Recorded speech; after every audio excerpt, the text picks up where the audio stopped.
Go ahead and start. Hine ma tovu manayim, shevet achim gam yachad. Hine ma tovu manayim, shevet achim gam yachad. Hine ma tov, shevet achim gam yachad. Hine ma tov, shevet achim gam yachad.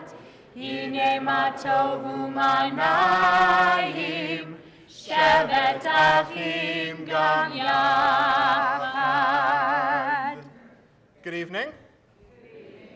Shabbat Shalom for a little bit longer. Shabbat Shalom. Shabbat Shalom. And welcome to Temple Shalom. And welcome to this evening's Havdallah Bar Mitzvah. As we gather together this evening, we are going to be celebrating the close of Shabbat with a selection from our liturgy, going through a number of prayers. To do that, our own Rabbi Gurvis, our bar mitzvah boy this evening, is going to be leading us in some of those prayers. Now, as we go through our Havdallah service, which you can find in Mishkan Tefillah, the smaller of our two prayer books, the smaller of the book, you don't need them now, I'm just kidding. The smaller of the two books in your pews. You'll notice that we do some reading in English and some reading in Hebrew. We'll be singing together a little bit. And the most important thing that Rabbi Gurvis needs this evening is a congregation. So I hope that everyone will sing out and join us together as we celebrate this wonderful Shabbat together. Now, before we continue with our service, I want us to take an opportunity to make sure that we've said Shabbat Shalom to one another. So take an opportunity to turn to your friends, to turn to your neighbors, and while you're doing so,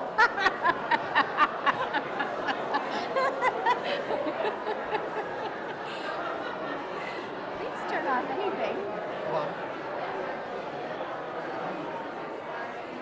and as we come together as a community, I want to ask us to do one last thing. All of those of us who have something electronic on our persons, please take it out and turn it off. iPhones, Blackberries, Blueberries, Androids, hemorrhoids, take them out and turn them off, please. We begin our service this evening on page, actually we're going to skip all of that, we're going to move straight on to the presentations. I'd like to invite up Rabbi Gurvis. First, Julie Vanek, our Director of Lifelong Learning. Rabbi Gurvis, please.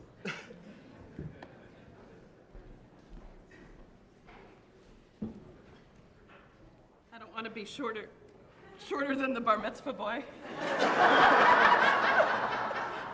At this morning's Shabbaton, she gave me the parent blessing, so. So I always love getting to be the first person to talk. Because I get to be the first person here on behalf of everybody here to wish you publicly Mazal Tov.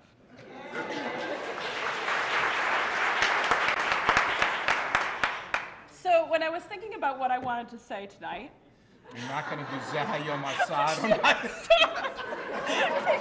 You need to be quiet. This is not interactive. I'm playing the role of some of those B'nai Mitzvah children who make it interactive. Yeah, okay. We were only supposed to be in here 20 minutes. So. Okay.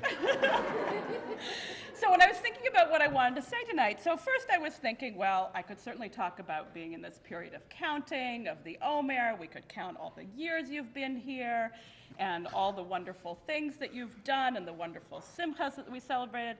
But I decided I didn't want to talk about that. So then I did think about Zehayom Asa Adonai. This is the day that God has made. Let us rejoice and be glad in it, because all of us are here today to rejoice and to celebrate you and to celebrate with you, and we're going to have a great party, and it's going to be a lot of fun. But then I decided I didn't want to talk about that either. So I decided what I really wanted to talk about was baseball.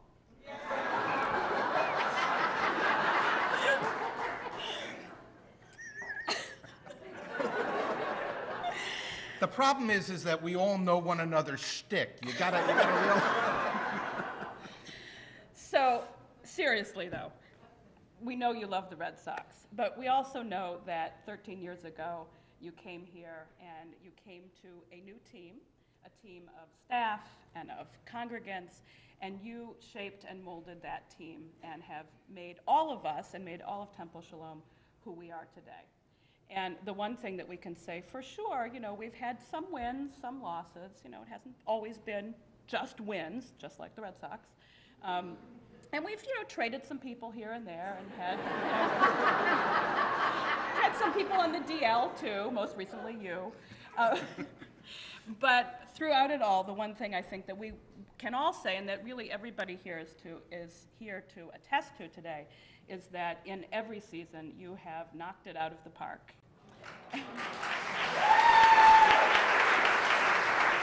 And so we are here tonight to say Mazal Tov, to say thank you, and that we love you.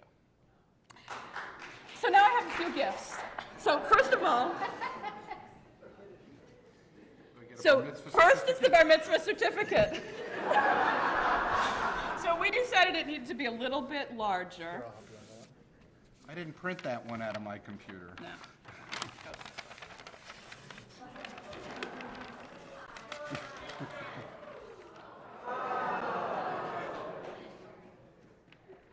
Okay, so Bar Mitzvah certificate. This is, you know, so you'll always remember today.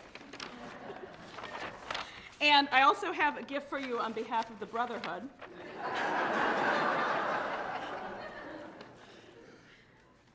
So the Brotherhood decided, I don't know why, I guess they decided you didn't need another pair of candlesticks. So they decided on a few other things which you need to open here so everybody can see.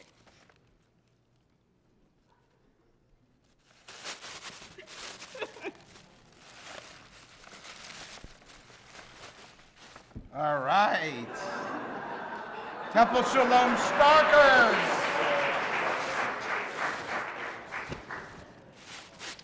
For those who don't know, this is the Starkers hat, our own Temple Shalom softball team, which they are very lucky because I never play. Oh, and this Gift. It's a two-part gift from the Brotherhood. Oh, okay.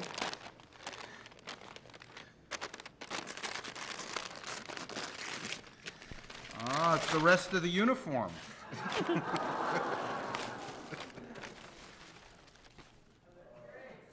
All right.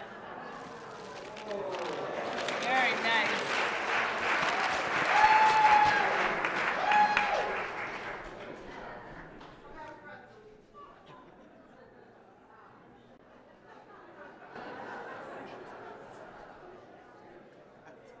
Thank you.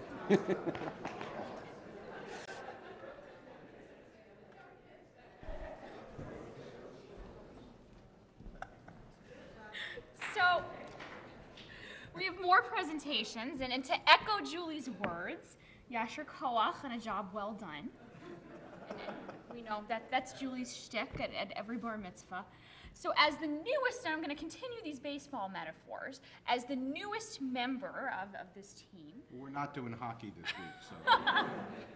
So I came here in July, and I have to say, really, this place is truly a home run in so many ways. And it's the atmosphere, Rabbi Gurvis, that you create and that you cultivate, whether it's among the staff or it's among the community. The fact that everyone who sits here tonight with this huge smile on their face, excited to celebrate such an amazing 13 years that you've given to not only this community, but I think to Newton and the town of Newton in general. And that really, I think, in so many ways, you serve the city and the town as a leader as well. And so truly, truly, I know there's challenges, but you've won the game. So, and it's just such a pleasure to be here and to work with you and have gotten to know you this year. And we know that we have another presentation, and Rabbi Hirsch is going to continue it. But what we're presenting to you is really a symbol of joy. And not only the joy that hopefully we feel this evening, but how lucky the community is to be able to have so many of these celebrations and hopefully more in the future with you. and some meal. So, Got an inscription on the bottom. you should read it. Oh, it says, where do you start? In celebration of your bar mitzvah year, Eric Gurvis, Temple Shalom, 2012.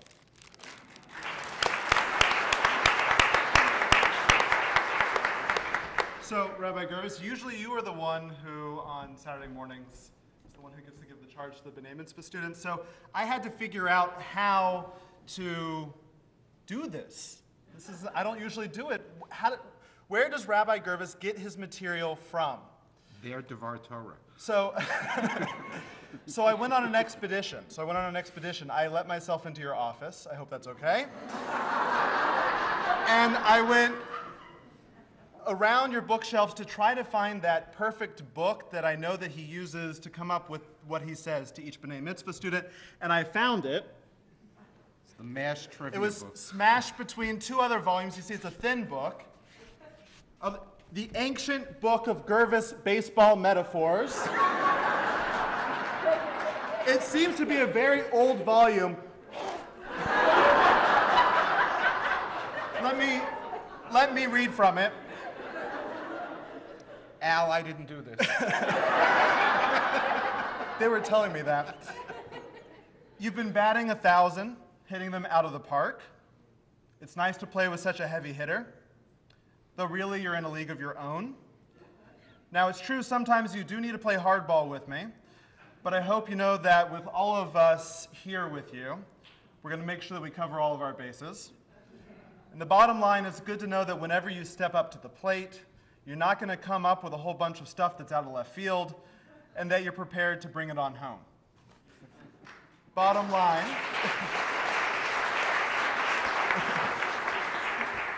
Bottom line is that when rabbinical students go through placement and that they start to look at the congregations that are available to them, the advice that they get is don't look at the geography, don't look at anything else except who the senior rabbi is, and figure that out. If you want to work with that person, then go for that place. And I have to say that in 2 years, I am so incredibly lucky to get to work with you day in and day out, and I look forward to what's next. And bottom line, thank you for being a friend, a mentor, and my rabbi.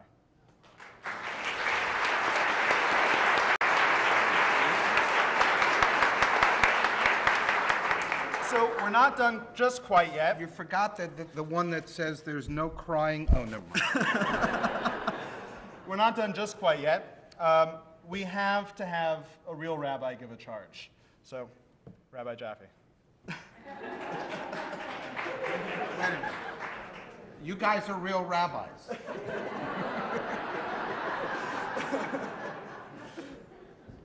Yes, but I've known you a lot longer. Oh, boy.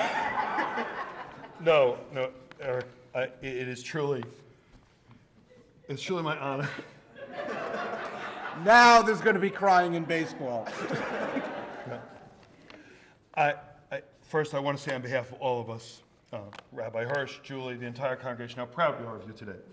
And what a marvelous job you've done. Of course, it's not about just today. It's about all the work and effort that went into this. And it's really a wonderful note. I want to say personally, I'm honored to be invited to say a few words to you. My name is Howard Jaffe. I'm the rabbi of Temple Isaiah in Lexington. Eric, as you know, I'm looking out. I am certain there is no one here who knows you longer than I do. We're not going to discuss the 40-plus years we've known each other, having first met in Nifty way back when, in the early 70s. That's better for him than me. Or even the 3 years that we were roommates, based on the principle of mutually assured destruction. Tonight, I want to offer some advice and some thoughts as you celebrate 13 years as rabbi of this congregation. And I want to say to everyone here that if you appreciate my being here tonight, doing this, please express that by not mentioning what I'm doing here this evening to anyone you know in my congregation. Because next year will be my 13th year. they might choose to follow suit, invite him to do the same, and give him the last word. Now, in truth, for me to be standing here, well, you have been a rabbi longer than I have. We went to school together. We were ordained the same day, but your last name begins with G, mine with J. So in a few minutes, I'll have been a rabbi as long as you have. But I'll never catch up. I'll never catch up. No, I do. So allow me, nonetheless, to share some advice from my own rabbinate over these past 29 years that you and I have both been rabbis. First of all, I want to suggest to you, Eric, to continue to grow in your rabbinate. Don't be witty or humorous or intellectual. Just be yourself.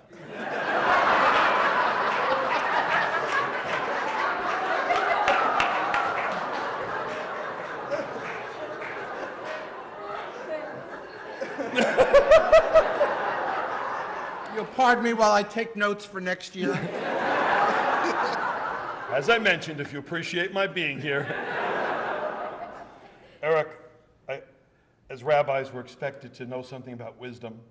So I quote that great Jewish sage, Sam Levinson, who said, "It's so simple to be wise.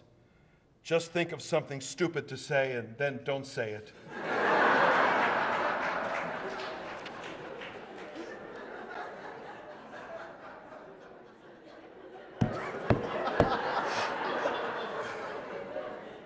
The better part of wisdom is learning from the mistakes of others. I mentioned a certain friend and colleague of ours who will go unnamed, had to leave the congregation. I remember you asked, was he defrocked? I said, no, simply unsuited.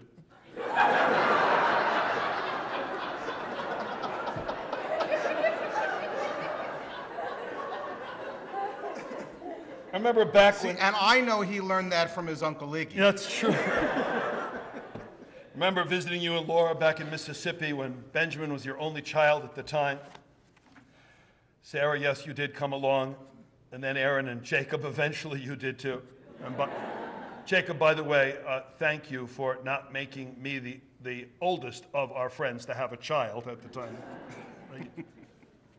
Remember, Benjamin was watching you work on your Shabbat sermon. Those were in the days before we all had personal computers. You had that yellow pad, right? It was so sweet. He must have been about 2 years old. He asked you, maybe 3. He said, "Oh, Daddy, how do you know what to say?" And you gave such a sweet answer. You said, "Why, Benjamin, God tells me." And then he looked at you and said, "Then why do you keep crossing things out?"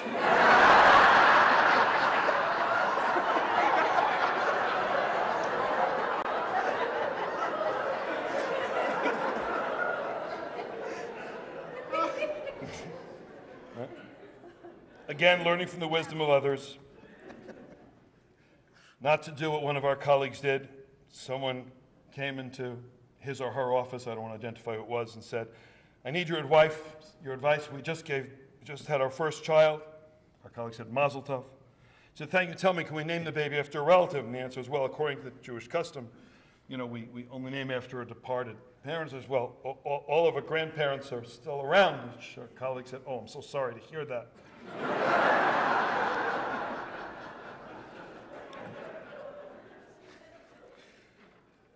And I have an idea which one of our classmates might have said that. Eric, when you give your sermons in years to come, remember that sage advice. After 20 minutes, you don't strike oil. Stop boring.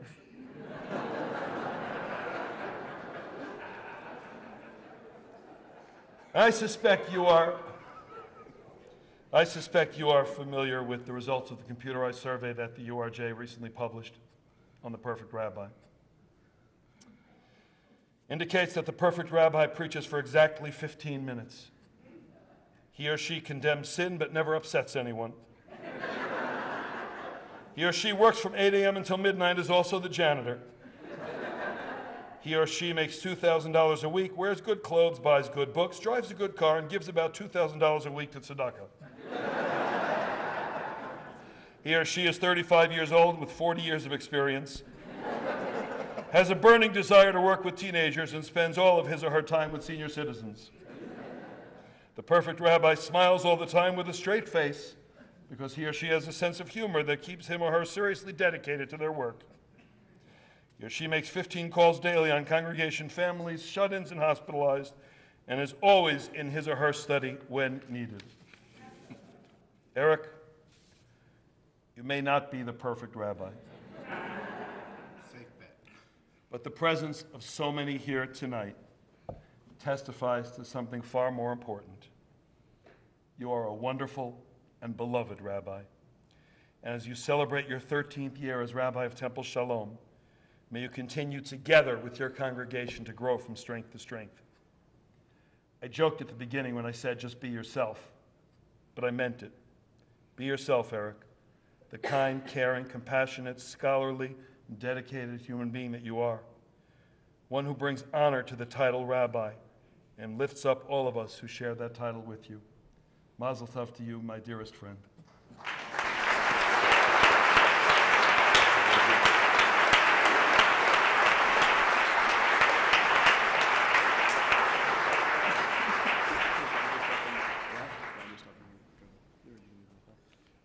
So once again, to the entire Gurvis family, Mazel Tov. It's wonderful to have everybody here. We're going to join together now in Havdallah as we say goodbye to Shabbat and welcome in the rest of our week. In just a moment, I'm going to invite up our staff. Now, Rabbi Gurvis is our guest of honor this evening, but I also want to make sure that we all know that we have someone else in our presence who we're very excited to welcome into our Temple Shalom family and community.